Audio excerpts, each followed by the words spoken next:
Questo progetto ha portato alla proposta di una nuova metodologia per il calcolo della functional safety che superi i limiti dello stato dell'arte.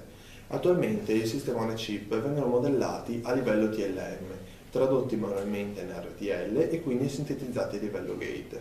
I guasti vengono quindi iniettati e simulati a livello gate.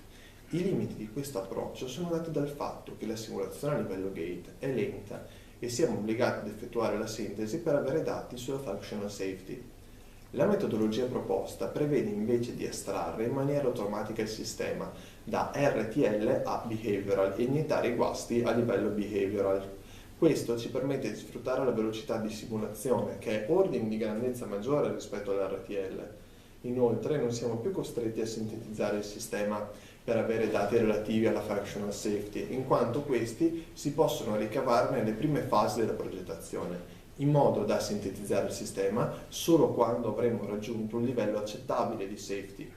Il tool proposto, che è stato chiamato Muffin, è integrato con HIF Suite, un insieme di tool che permettono la conversione di un IP in modelli equivalenti pronti per essere integrati in una virtual platform.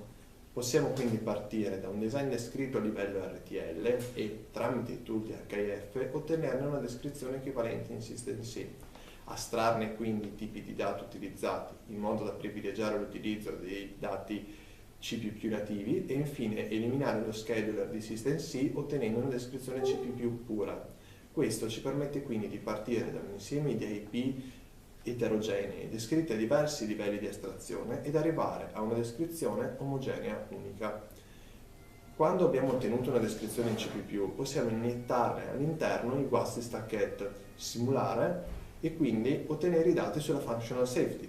I casi di studio presi in esame mostrano che la metodologia proposta permette di ottenere un buon speed up rispetto allo stato dell'arte e un ulteriore miglioramento dello speed up si può ottenere spostando la parte più onerosa della computazione sulla GPU.